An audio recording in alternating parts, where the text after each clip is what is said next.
नमस्कार। हर हफ्ते की तरह मेरे साथ हैं आनंद वर्धन सिंह। आप सब इनको बहुत अच्छी तरह जानते हैं। ये दी पब्लिक इंडिया के फाउंडर एडिटर हैं और ज़मीन की पॉलिटिक्स से ये बहुत अच्छी तरह जुड़े हुए हैं।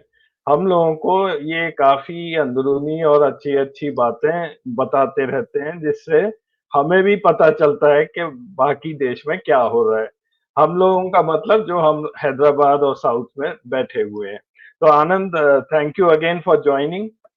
इस हफ्ते मैं आपसे एक डिस्कशन करना चाहता हूँ कि 2 नेता ऐसे हैं भारतीय जनता पार्टी में, जिनके बारे में मैं ये जानना चाहता हूँ कि क्या बीजेपी उन्हें छोड़ेगी या वो बीजेपी छोड़ने जा रहे हैं? और ये सब आप इन दोनों को बहुत अच्छी तरह से जानते हैं, नितिन गडकरी और योगी आदित्यनाथ। अब ऐसा कहा जाता है कि योगी आदित्यनाथ के पीछे तो अमित शाह जी पड़े हुए हैं और नितिन गडकरी के पीछे मोदी जी पड़े हुए हैं। और यहाँ तक के चुनाव में भी ये बोला गया था कि सारी बीजेपी नितिन गडकरी जी को हराने में लगी हुई है। तो मैं शुरू करूंगा नितिन गडकरी से और फिर मैं बाद में बात करेंगे हम योगी की। तो नितिन गडकरी का मेरे हिसाब से एक कंफ्यूज सी पर्सनालिटी लग रही है। ये इनकी परफॉर्मेंस को लेके काफी सारी चर्चा आनंद होती रहती है कि ये बहुत अच्छा इन्होंने एनएचआई में किया है। वो मैं एनएचआई के बारे में नहीं करूंगा, बट मैं एक स्लाइड जल्दी से दिखा रहा हूँ। एनएचआई के बारे में एक जल्दी से स्लाइड में दिखा रहा हूँ कि टोटल डेट इस वक्त एनएचआई की लगभग 3.5 लाख करोड़ पहुंच चुकी है और इसका जो रीपेमेंट ऑफ डेट शुरू होगा वो 2025-26 से लेकर, और ये एक्चुअली पता नहीं कब तक ये डेट रीपे होगी। माना ऐसा जाता है कि 2030 तक इसकी आधी डेट रिटायर होगी। तो बेसिकली मेरा ये कहना है कि जो भी नितिन गडकरी जी ने किया है, हाईवेज बने, बहुत अच्छी बात है, लेकिन जो रीपेमेंट है अभी तक शुरू नहीं हुआ और वो ऐसे समय में होगा कि पता नहीं तब बीजेपी सरकार होगी या नहीं होगी, और ये कोई छोटी रकम नहीं होगी। तो एक तो इनकी परफॉर्मेंस का इश्यू है और दूसरा ये कुछ स्टेटमेंट्स भी अजीब से देते रहते हैं। तो एक तो इनका बहुत फेमस बयान है, घोड़े को नहीं मिलती घास गधे खा रहे हैं च्यवनप्राश। ये इन्होंने बहुत कुछ महीने पहले बोला था, लेकिन हाल ही में 2-4 दिन पहले इन्होंने जाति को लेकर एक टिप्पणी की थी कि वो जाति बेस्ड पॉलिटिक्स, राजनीति में विश्वास नहीं करते हैं। जो करेगा जात की बात उसको पड़ेगी कस के लात। तो क्या स्थिति है नितिन गडकरी की, और ये जो टिप्पणी करते हैं जाति की, ये किसको कह रहे हैं, ये किसकी तरफ ये टारगेट है? तो एक ओवरऑल व्यू, नितिन गडकरी क्या रहेंगे बीजेपी में या ये भी जाने वाले हैं? आनंद।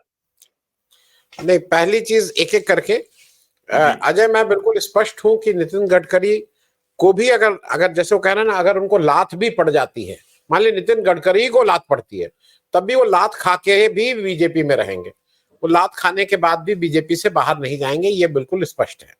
तो उनको चाहे च्यवनप्राश मिले और चाहे उनको घास मिले, नितिन गडकरी जी के भाग्य में ये नहीं लिखा है कि वो कहीं बीजेपी छोड़ के जा सकते हैं। उनका भाग्य तो बीजेपी में ही है। तो ये बात तो हो गई उनके छोड़ने की। क्योंकि जब योगी जी का आप पूछेंगे तो योगी जी के बारे में फिर उस समय करेंगे, अभी हम लोग नितिन गडकरी तक के ही अपनी बात कर रहे हैं। दूसरा, मुझे ये लगता है कि नितिन गडकरी जी की जो एक स्ट्रेंथ है, और वो मैं सार्वजनिक रूप से बता दूं, नितिन गडकरी की एक सबसे बड़ी स्ट्रेंथ है जो उनके कई चीजों पे पर्दा डाल देती है। स्ट्रेंथ ये है कि नितिन गडकरी एक अवेलेबल नेता है। नितिन गडकरी एक उपलब्ध नेता है। वो उपलब्धता उनकी, चाहे उनके पार्टी के लोग हों, चाहे विपक्ष के लोग हों, चाहे उनके क्षेत्र के लोग हों, या कोई आम जनता हो, अकेले नेता जिनके घर पे अगर कोई दिल्ली में चला जाए तो उनकी मुलाकात नितिन गडकरी अगर दिल्ली में है तो उनसे हो जाएगी। बाकी नेताओं के लिए आप महीनों भी अगर बैठे हुए हैं तो नेताजी से, आपकी मंत्री जी से मुलाकात नहीं होगी। ये ज्यादातर मंत्रियों पे लागू हो रहा है, ये कोई एक नहीं, ज्यादातर मंत्रियों से बीजेपी के लागू हो रहा है। तो इसलिए जो एक बड़ा पॉइंट स्कोर करते हैं नितिन गडकरी, वो इसके लिए करते हैं, नंबर 1। नंबर 2 ये है कि जरा वो घुमा फिरा के बात नहीं करते, सीधे सीधे करते हैं, ये भी एक उनकी स्ट्रेंथ है। लेकिन बाकी चीजें जो हैं वो थोड़ी मुझे ऐसा लगता है ओवर हाइप्ड है। Nitin Gadkari as far as the transactions are concern is not above board. वो पीडब्ल्यूडी और इस तरह के पैसे वाले विभागों के मंत्री रहे हैं, मतलब महाराष्ट्र में भी, और अब वो नेशनल हाईवे अथॉरिटी के मंत्री हैं। और नेशनल हाईवे अथॉरिटी में एक अच्छाई यह है कि वो आम जन से उसका कोई बहुत लेना देना नहीं है। मतलब it is not something health और एजुकेशन या इस तरह का जिसका आम जन से हो। आम जन से होने से आपका तुरंत एक आउटक्राई शुरू हो जाता है कि भाई ये गलत बेईमानी हुई है। यहाँ पे माल जो है वो बड़े स्केल पे है। आपने 10,000 करोड़ का ठेका दिया, आपका मान लीजिए जो आज के हिसाब से 10% तो बहुत ही राजा हरिश्चंद्र टाइप लोग 10% लेते हैं। तो अगर आपने 10% ले लिया तो 1,000 करोड़ आपका माल अंदर गया। 9,000 करोड़ में आई एज सिटीजन को कोई फर्क नहीं पड़ रहा है, क्योंकि अच्छा जो दे रहा है माल उसको भी नहीं फर्क पड़ रहा है, क्योंकि वो जो एक टोल का एक रैकेट है, I am calling it a racket, वो वैसे ही है। तो वो टोल के रैकेट और इस सब में वो काफी पैसे के बीच में बैठे हुए हैं। और वो पैसे के मामले में मैं उनको व्यक्तिगत रूप से मुझे ऐसा लगता है कि वो कोई अबव बोर्ड नहीं है। ये मैं बात इसलिए कह रहा हूं कि उनके बारे में जनरली, लेकिन आज ऐसी जगह जो आपने दूसरी बात उठाई कि मोदी जी उनके पीछे पड़े हैं, ये किसी के पीछे कोई नहीं पड़ा है। केवल एक मुद्दा है, वो मुद्दा यह है कि अमित शाह साहब को प्राइम मिनिस्टर बनना है मोदी जी के बाद, और उसके राह में जो भी रुकावटें आ रही हैं उसको दूर करने की बात है। और उसकी एक रुकावट गडकरी जी भी थे, उसकी एक बड़ी रुकावट योगी जी भी है। योगी जी की बात योगी जी के टर्न पे। अब जो ये बात कह रहे हैं कि जो करेगा जात की बात उसको पड़ेगी लात, देखो एक दो चीजें समझ लेनी चाहिए। जात आपकी पार्टी बार बार कहती है कि हमने जात की जितनी बात मोदी जी कहते हैं या जितना वो कहते हैं, तो उनका हो सकता है उनसे गुस्सा हो इसलिए वो मोदी जी के लिए कह रहा हूं। लेकिन मुझे ऐसा लगता है कि जात को नहीं मानता हूं मैं, ये अगर कोई ब्राह्मण व्यक्ति कह रहा है तो उसको बहुत मतलब उसको माना जाएगा कि ये क्यों मानेंगे, ये तो चाहेंगे ही कि भाई ये अपर कास्ट है। ये बात तो मेरे ख्याल में अगर कोई दलित व्यक्ति कहे तब समझ में आती है, उसमें वेट है। लेकिन ब्राह्मण जो कहे कि नहीं जो करेगा जात की बात तब तो चलेगी, ये सब मैं उसको नहीं मानता हूं। और मुझे ऐसा लगता है कि जो गडकरी साहब हैं वो एक मामले में, जैसे आपको लगता है ना कि आप कि टोकनिज्म की बात है, अरे बीजेपी में आज टोकनिज्म भी बहुत दूर की कौड़ी है। अगर मोदी जी आते हैं और ये मोदी मोदी मोदी नहीं करते हैं और अगर चुप खड़े हैं, तो मेरे लिए ये मोदी जी की नजरों में तो ये वो वाला कैपिटल पनिशमेंट वाला अपराध है कि उन्होंने ऐसा अपराध कर दिया है जिसमें कैपिटल पनिशमेंट, अगर बीजेपी की दफा के हिसाब से तो कैपिटल पनिशमेंट। लेकिन ये दूसरी बात आपने कही थी कि इनको हराने की बात, ये बिल्कुल सही बात है कि जो पहला फर्स्ट फेज का जो इलेक्शन था अप्रैल में, वो उस समय यहाँ पे वोट पड़े थे 19 या 22 अप्रैल में। और मोदी जी नागपुर इनकी कंस्टिट्यूंसी में उस दिन शाम को पहुंचे थे जब वोट पड़ चुके थे, और फिर इनसे मिलना चाहे थे। और जैसा बताया गया कि फिर इन्होंने मिलने के लिए कहा कि भाई अब कौन सी मिलने की जरूरत है, अब तो मेरे यहाँ वोट पड़ गए हैं। तो वो कम से कम टोकन ही सही। मोदी जी के उठने पे जिस तरह से भोंडे ढंग से मोदी मोदी होता है, जिस तरह से भोंडे ढंग से ताली बजाई जाती है या जयकारा लगता है, वो उसके पार्ट नहीं है। लेकिन वो बीजेपी से कहीं बाहर जाने वाले नहीं है। उनको हरदम ये लगता है कि कभी मोदी जी से बीजेपी और आरएसएस जब उकता जाएगी, जब थक जाएगी, जब उसका पेशेंस खत्म हो जाएगा, तो आई एम देयर, मैं हूं वहां पे। वो इसलिए अपने ही is waiting for his own time. That is what I can say. जी जी आनंद, अब थोड़ी बात कर लें योगी आदित्यनाथ जी के बारे में। ये पिछले कुछ दिनों से ये बहुत बड़ी हेडलाइंस इनके बारे में बनी हुई है। एक तो आपके यहाँ लखनऊ में शायद सैटरडे या संडे को बीजेपी की एक बहुत बड़ी मीटिंग हुई है। काफी लोग आए थे, रिव्यू कहते हैं, रिव्यू कर रहे थे कि ये डिबेकल क्यों हुआ उत्तर प्रदेश में। खैर उसके बारे में आपसे जानना चाहेंगे। और दूसरा, योगी आदित्यनाथ की पोजीशन, लोग ऐसा बोल रहे हैं कि डे बाय डे यहाँ पे इनको कमजोर करने की कोशिश की जा रही है। यहाँ के दो आपके डिप्टी सीएम्स हैं, वो कहते हैं दिल्ली बैठे रहते हैं अमित शाह जी के पास, और अभी भी आज की खबर है कुछ देर पहले की कि कुछ विधायक बगावत पर उतर आए हैं। I don't know how true it is. तो आप वहां बैठे हुए हैं, तो ये योगी आदित्यनाथ वर्सेस अमित शाह वर्सेस मोदी, ये स्टोरी थोड़ा सा इलाबरेट करके हमें बताइए आनंद। जी जी अजय, एक तो पहले ये समझ लीजिए, मोदी और योगी एक ही मतलब two sides of the same coin, एक ही हैं, उसको अलग अलग नहीं करना चाहिए, क्योंकि वो फिर नहीं तो मुश्किल होती, वो एक ही लोग हैं। अब रही बात योगी जी की। अब योगी जी का एक दो चीजें समझ लेनी होंगी। योगी जी मोदी जी के बाद, अब मोदी जी का वोट जिताना या पार्टी को जिताने की क्षमता बहुत कम हो गई है, इसमें कहीं कोई दो राय नहीं है। He is not that old Modi what he was. लेकिन उसके बाद बीजेपी में अगर मोदी जी पहले नंबर पे खड़े हैं, तो उसके बाद कोई भी खड़ा है, नंबर हो सकता है कोई कहे कि 20वें नंबर पे खड़े हैं, या कोई कहे 40वें पे, या कोई कहे दूसरे नंबर पे, लेकिन anyone after Modi who can get votes, जिसके जो वोट दिला सकता है, उस व्यक्ति का नाम योगी आदित्यनाथ है। इसमें कहीं कोई शक व शुबा नहीं है। अब दूसरी बात यह है कि योगी आदित्यनाथ उत्तर प्रदेश सरकार चलाए हैं, देश के सबसे बड़े सूबे की सरकार चला रहे हैं सेकंड टर्म। योगी आदित्यनाथ 5 साल बाद जब चुनाव हुआ, तो उस समय सब के मतलब प्रेडिक्शन के अगेंस्ट वो फिर से चुनाव जीत के आ गए, उनको फिर मैंडेट मिल गया। योगी आदित्यनाथ के ऊपर व्यक्तिगत रूप से भ्रष्टाचार का कोई आरोप या पैसा लेने का कोई आरोप नहीं लगा है। उनके राज में भ्रष्टाचार हो रहा है, ये खूब आ रहा है, लेकिन किसी ने योगी आदित्यनाथ को पैसा दिया हो या योगी आदित्यनाथ के यहां से वसूली हो रही, ये नहीं आ रहा है। एक बात और कि ये बिल्कुल बिल्कुल स्पष्ट हो गया है कि जो 2024 का इलेक्शन था, उसका सभी को पता है, उसके टिकट अमित शाह ने बांटे थे, अपने हिसाब से बांटे थे, किसको देना है किसको नहीं देना है। 47 सिटिंग एमपीज को टिकट मिला था, जिनके अगेंस्ट वहां के विधायक कह रहे थे भाई इनको मत दीजिए, इन्होंने काम नहीं किया है। 26 उसमें से हार गए, आउट ऑफ 47 26 सिटिंग एमपीज हार गए, 21 जीत के आ पाए। तो ये सब तो था, मतलब इट वॉज रिटन देयर। अब दूसरा एक और बात यह है कि ये बार बार ये कहा जा रहा था कि भाई मोदी की गारंटी, मोदी की guarantee. I don't know about Hyderabad, पर उत्तर प्रदेश में जो सारी होर्डिंग, सारे बैनर, सारे पोस्टर, सारे पेपर एड में केवल एक व्यक्ति का फोटो होती थी और उसका नाम मोदी होता था। मोदी गारंटी के अलावा और वहां पे कुछ नहीं होता था। योगी आदित्यनाथ की फोटो कहीं नहीं रहती थी, जबकि चीफ मिनिस्टर हैं, उत्तर प्रदेश को लीड कर रहे हैं, उनकी फोटो रहनी चाहिए थी। खैर, वो उनका अपना इंटरनल मामला है। लेकिन जब आप सारा जगह खुद ही कर रहे थे, तो फिर मोदी जी की ये थोड़ा, आपने हरदम देखा होगा कि वो जिम्मेदारी लेने से बचते हैं।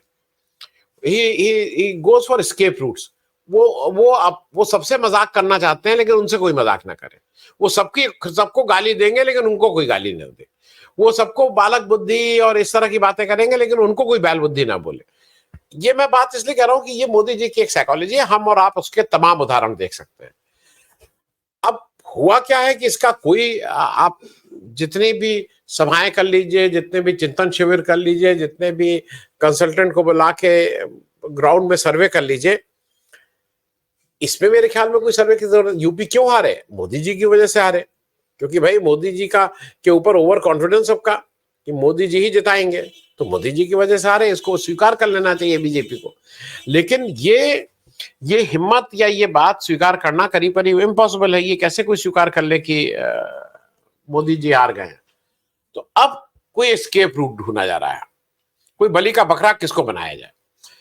अब मोदी और अमित शाह जी एक ही हैं, तो अमित शाह जी को तो नहीं हो सकता है, क्योंकि अमित शाह के ऊपर एक्शन लेना मतलब मोदी के ऊपर एक्शन लेना।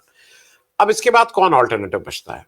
अच्छा, इससे कोई मानेगा नहीं कि अयोध्या जिले के जो जिले के जो कोई 50 सेक्रेटरी या 20 सेक्रेटरी होते हैं, उसमें एक सेक्रेटरी को आप बर्खास्त कर दियो, बताइए इन्हीं की वजह से पूरा इलेक्शन हार गए। ये सरकारी विभाग तो है नहीं। सरकारी विभाग में करोड़ों का पुल टूट जाता है, सैकड़ों करोड़ों का घपला होता है, अंत में वो एक चपरासी, एक कांस्टेबल और एक कोई बाबू टाइप, 2-3, इससे ऊपर नहीं बढ़ते हैं। गजेटेड ऑफिसर को भी आज तक आपने सजा मिलते नहीं देखा होगा। यही सब बाबू, संविदा वाला कर्मी, होम गार्ड, इन्हीं को पकड़ के आपको बंद कर देते हैं और कहते हैं भाई यही दोषी। मतलब उसमें जो पुल बना था उसका इंजीनियरिंग के भी यही दोषी, तो वही स्थिति यहाँ पे भी है। अब यहाँ पे क्या होता है कि इलेक्शन में आपको कोई बड़े नाम चाहिए होते हैं जिसको लोग वहां चाहे इनकी वजह से, वो नाम इन लोगों को ये लग रहा है कि योगी जी हैं। योगी जी को हट जाने से जो अकेला इस समय रोड ब्लॉक है for Amit Shah, for his I mean which he is very keen कि प्राइम मिनिस्टरशिप के लिए, वो है आदित्यनाथ जी। इनको कैसे किनारा लगाया जाए, कैसे ठंडे बस्ते में डाला जाए, कैसे इररिलेवेंट बनाया जाए, इस पे लगातार मनन चल रहा है।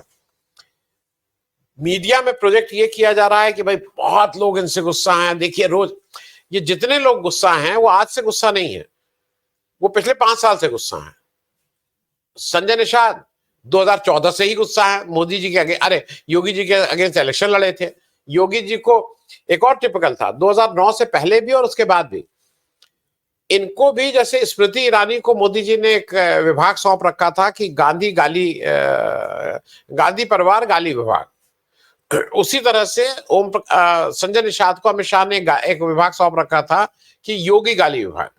तो इनका एक ही काम होता था, योगी के बारे में कुछ अनशन बोलते थे, वहां से जहाज आता था दिल्ली से, और जहाज इनको ले जाता था, फिर शाम को चाय पीते हुए अपनी फेसबुक पे एक फोटो शेयर करते थे।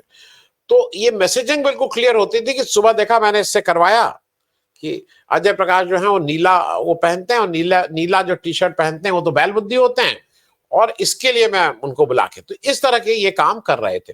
तो इनका केवल काम एक ही था कि वो योगी जी को गाली देना, पिछले कई सालों से।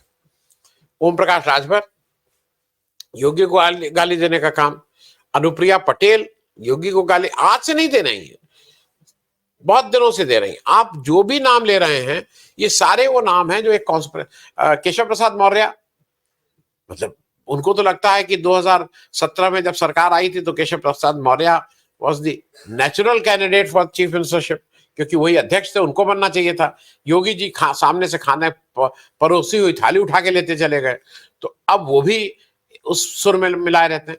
ये जितने लोग आज दिखाया जा रहा है कि रिबेल हो रहे हैं, रिबेल कोई नहीं है, 5 साल से रिबेल है, 5 साल से गाली दे रहे हैं, 5 साल से अच्छा, जो भी योगी को गाली दे, एक और चीज समझ लीजिए, वो मोदी अमित शाह जी का बहुत फेवरेट आदमी, ऑल ऑफ देम।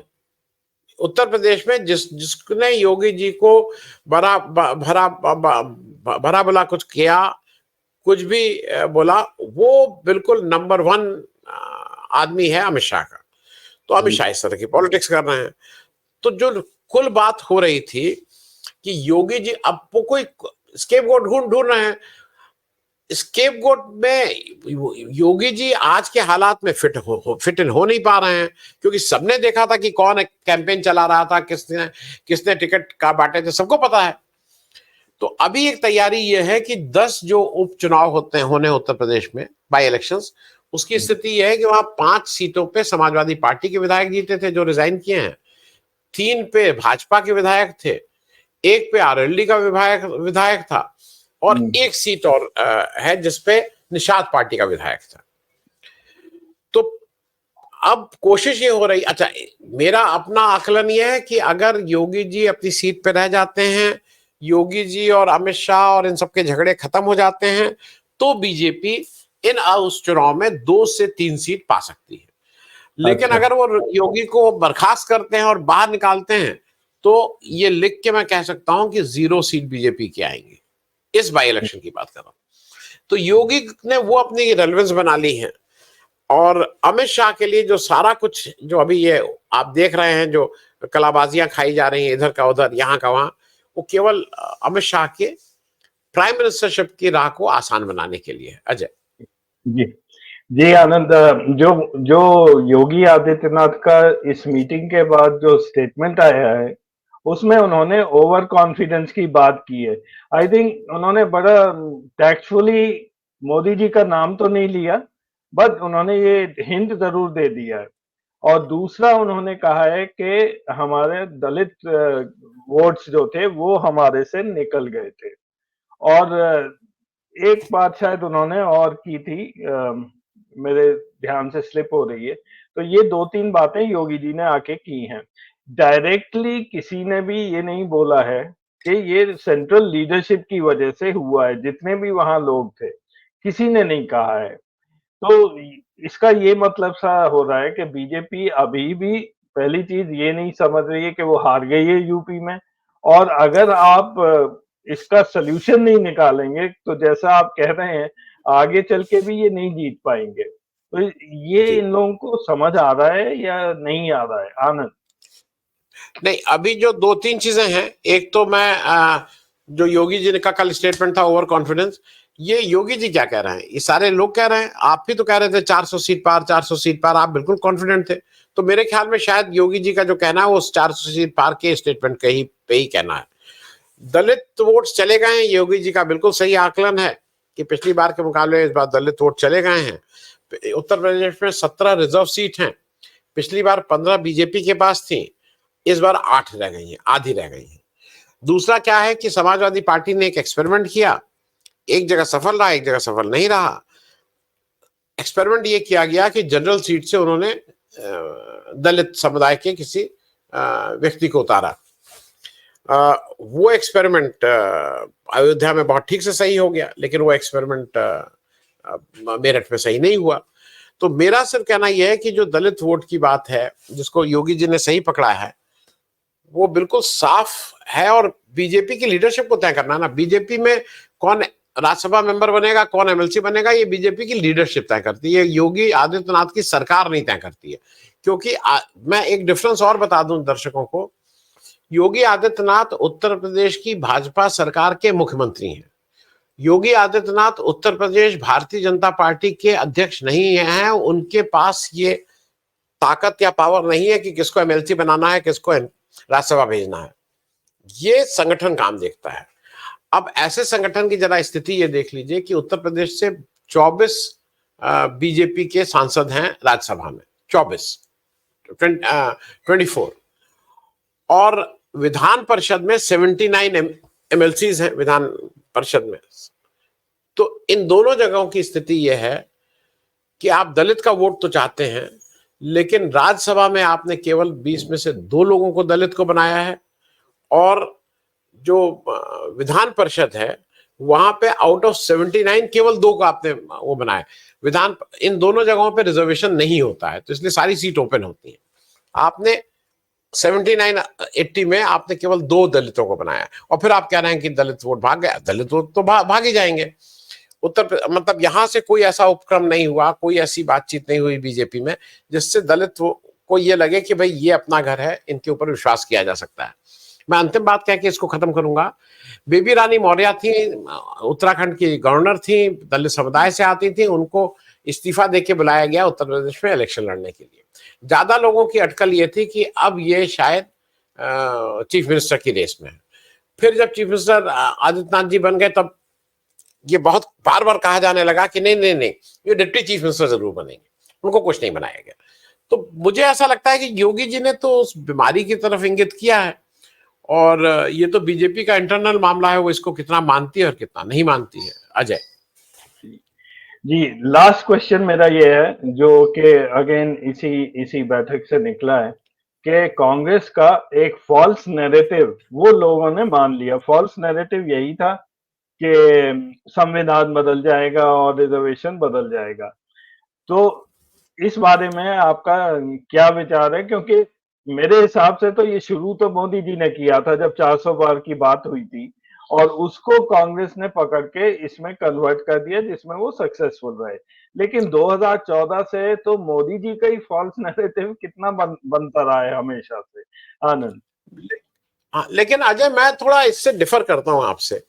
देखिए, एक चीज ध्यान रखिएगा, मोदी जी के जितने जो नैरेटिव आप जितने ये सब आते हैं, और खास करके जहां मोदी, वो सारे फॉल्स नैरेटिव ही नहीं, वो फॉल्स वीडियो होते हैं, फेक वीडियो होते हैं, डॉक्टर्ड वीडियो होते हैं। मोदी जी का कोई ईमानदारी का वीडियो नहीं आता है जहां पे मोदी जी बड़ी ज्ञान की बातें कर रहे हैं। इसके सामने क्या है कि जब मतलब जब इधर जो मोदी जी की सेना है बीजेपी की, वो जब राहुल गांधी का कोई वीडियो निकालती है तो उसको केवल फेक वीडियो निकालती है। वो केवल वो वीडियो निकालती है जिसमें राहुल गांधी के उसको कुछ डॉक्टरेट, उसको कुछ चेंज कर रहे हैं, कुछ रेफरेंस हटा के कुछ कर रहे हैं, अर्थ का अनर्थ निकाल रहे हैं। लेकिन कांग्रेस को एक एडवांटेज यह है कि उसको बीजेपी में मोदी जी के किसी भी वीडियो में फेक बनाने के लिए या वो करने के लिए काम नहीं करना पड़ता है। वो मोदी जी के ओरिजिनल वीडियोस ले आती है जहां पे मोदी जी इस तरह की अनाप शनाप उल जलूल बातें कर रहे हैं। ये मैं बात, इसमें हम लोग पिछले एपिसोड में भी बात कर चुके थे कि मैं नॉन बायोलॉजिकल हूं इत्यादि इत्यादि। कांग्रेस को मेहनत नहीं करनी पड़ती है ज्यादा, क्योंकि कांग्रेस वैसे ले आती है। अब जो आपकी बात रही कि कांग्रेस ने एक फॉल्स नैरेटिव बना के विजय प्राप्त कर ली कॉन्स्टिट्यूशन के बारे में, मैं इससे डिफर करता हूं। मैं इसलिए डिफर करता हूं, ये फॉल्स नैरेटिव नहीं था। बीजेपी के इंपॉर्टेंट एमपीज, इंपॉर्टेंट नेता अलग अलग फोरम में कह रहे थे कि हम 400 पार जब हो जाएगा हमें इसलिए चाहिए क्योंकि हमें संविधान बदलना है, ये संविधान बहुत गड़बड़ है। और तो ये तो उन्हीं लोग कह रहे थे कि बदलना है। कांग्रेस ने कभी नहीं एक फॉल्स नैरेटिव, कांग्रेस ने एक खतरा बताया कि अगर ये संविधान बदलेंगे तो उसके रिपरकशंस क्या क्या होंगे। तो मुझे ऐसा लगता है कि वो जो मोदी जी करना चाह रहे थे, जिस तरह की मैसेजिंग करना चाह रहे थे, क्योंकि अब थोड़ा कांग्रेस भी उस स्टेज में आ गई है जहां वो सोशल मीडिया में इनकी बात का जवाब दे सकती है, एक साथ कई लोगों के साथ पहुंचती है। तो उस कारण शायद ये मामला जो कहते हैं ना फेल हो गया। अदरवाइज अगर मोदी जी का बस चलता तो वो तो कुछ दूसरे ढंग से करते। जी, तो थैंक यू सो मच आनंद, जुड़ने के लिए हमेशा की तरह। अगले हफ्ते फिर मिलेंगे। Thank you very much.